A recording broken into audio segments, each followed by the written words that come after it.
مرحبا أهلا النوادي. Ada yang berbicara, kami ingin menjadi pemimpin sebagaimana pemimpin-pemimpin Islam di zaman dulu. Seperti Khalifah Umar ibn Abdul Aziz. Ada yang begitu, bicara ke saya begitu. Saya bilang berat, susah. Kenapa? Karena kalau mau ikut misalnya Khalifah Umar ibn Abdul Aziz, ketika sebelum menjabat, beliau itu punya usaha juga.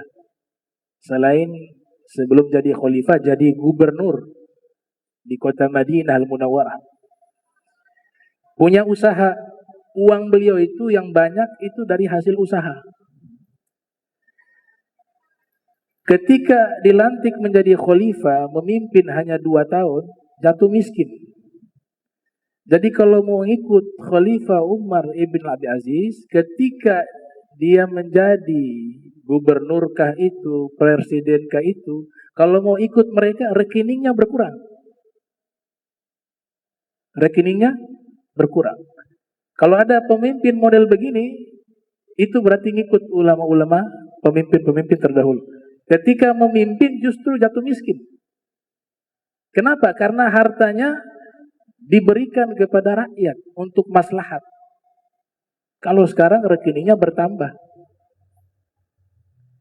bukan berkurang. Jadi gak bisa ngikut pemimpin terdahulu. Insya Allah tetap akan ada. Allah kirimkan pemimpin-pemimpin yang adil. Nah sekarang bagaimana cara agar Allah kirimkan kepada kita pemimpin yang adil? Nabi sudah singgung di dalam hadis riwayat Imam Ad-Dailami. Kita ini yang harus perbaiki diri juga. Kalau masyarakat semuanya ini baik, jujur, anti sogokan, semuanya jujur, semuanya baik, maka Allah kirimkan pemimpin dengan karakter yang sama. Kalau kita lihat banyak yang korupsi, ya karena masyarakat juga banyak yang tidak jujur. Itu bukan bahasa saya, bahasanya Nabi. Nabi mengatakan, kama takunu yuwalli alaikum. Sebagaimana keadaan kalian, maka begitu juga keadaan pemimpin kalian. Sebagaimana kualitas kalian, maka begitu juga kualitas pemimpin kalian. Sebagaimana kebanyakan dari kalian banyak yang tidak jujur, maka Allah akan kirimkan pemimpin yang tidak jujur. Sebagaimana keadaan kalian banyak yang menzolimi orang, maka Allah akan mengirimkan pemimpin kalian yang zolim. Berarti kita juga harus berbenah. Mau mengharap pemimpin yang ideal, yang sempurna, sedangkan kita sendiri sebagai masyarakat jauh dari kesempurnaan, maka akan sangat sulit Allah menghadirkan pemimpin yang baik kepada kita. Itulah bahasa hadis, kama takunu yuwalli alaikum. Sebagaimana kualitas kalian, begitu juga kualitas pemimpin kalian. Itu yang pertama. Kita bisa lihat ada pemimpin yang Allah kirim kepada masyarakatnya, pemimpin yang zalim, itu sebab perbuatan kita sebagai masyarakat.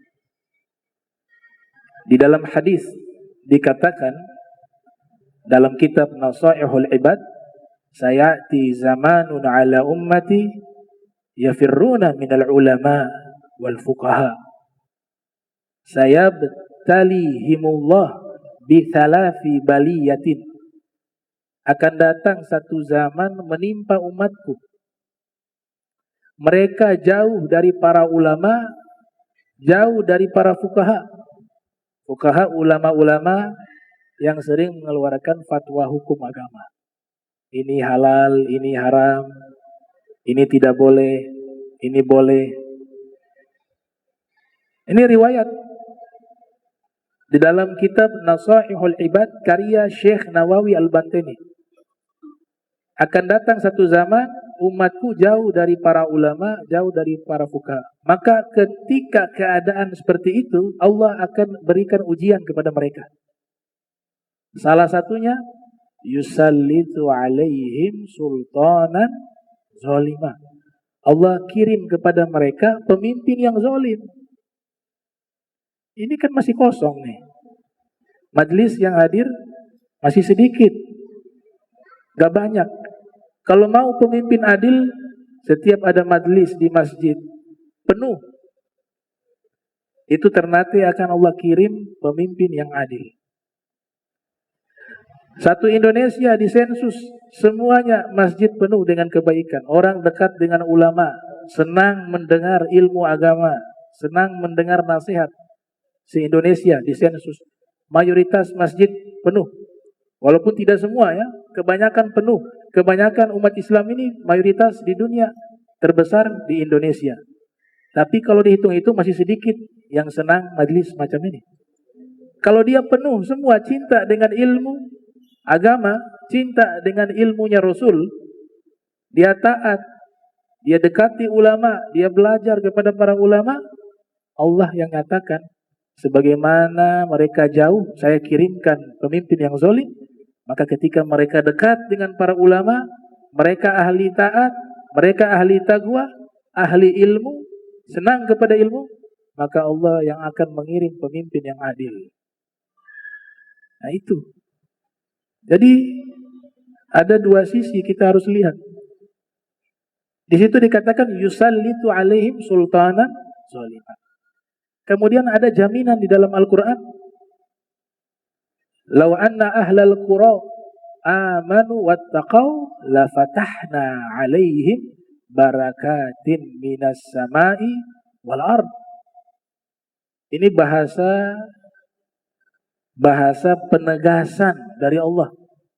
Seandainya dalam satu wilayah, satu kota, satu daerah, mereka mayoritas orang-orang yang beriman dan taat kepada Allah, bertakwa kepada Allah, pasti, ada kata pasti. Huruf lam itu artinya pasti. La fatahna. Lam li taukid. Pasti kami bukakan keberkahan-keberkahan baik dari langit maupun dari bumi. Ini. Dan bagian keberkahan yang Allah bukakan, Allah kirimkan kepada kita pemimpin yang adil. Kata adil itu luas ya. Takwa, taat, akhlaknya baik, cinta kepada rakyat, peduli kepada rakyat. Ya, itu. Contoh yang konkret itu Khalifah Umar ibn Abdul Aziz. Hartanya habis jadi presiden, jadi khalifah. Harta habis. Beli kain kafan gak cukup. Uangnya gak cukup beli kain kafan. Padahal jabatannya pernah jadi gubernur, pernah jadi khalifah. Itu. Sama seperti zaman sahabat, gubernur di Syam, Abu Ubaidah. Tuh. Di zaman Khalifah Umar bin Khattab. Si Umar suruh sensus, coba cari. Di wilayah Syam, coba sensus orang-orang fakir miskin yang berhak menerima zakat. Di sensus. Di Syam, ditulis mana orang-orang yang berhak terima zakat. Sudah disensus seluruhnya, pergi ke Madinah, diberikan data tersebut. Sayyidina Umar bin Khattab baca. Ketika baca terkejut. Kok nama gubernur masuk? Gubernurnya masuk ke dalam data orang yang berhak menerima zakat. Ditanya, ini gak salah. Kata yang sensus, tidak salah. Justru dari kesemua yang paling miskin ini gubernur. Yang paling miskin gubernur. Pakaiannya hanya dua pasang. Terus gajinya kemana? Gajinya habis buat rakyat. Makan beras miskin di zaman itu. Kadang tidak makan, puasa. Nah, itu gubernur di zaman sahabat ya. Nah ini orang jauh dari ulama dan fuqaha bukan karena sosoknya, tapi jauh dari ilmu agamanya, jauh dari hukum Allah. Karena untuk mengetahui hukum pasti lewat penjelasan para fuqaha. Nah, karena sebab hidup tidak menggunakan aturan Allah, maka Allah berikan itu bala. Salah satu bala, Allah kirimkan pemimpin yang zalim. Yang kedua, yarfa'u barakah min kasbihim. Usaha mereka itu Allah cabut keberkahan. Uangnya banyak, triliunan. Tapi kaki melangkahkan ke masjid berat sekali. Jangankan itu, untuk sholat susah. Tapi kakinya mudah. Melangkah ke pub malam, mabuk-mabukan, berzina. Pergi ke tempat baik. Berangkat ibadah haji berat. Umroh berat. Menghadiri atau datang di kota-kotanya yang baik, di situ banyak para ulama, para solihin, berat.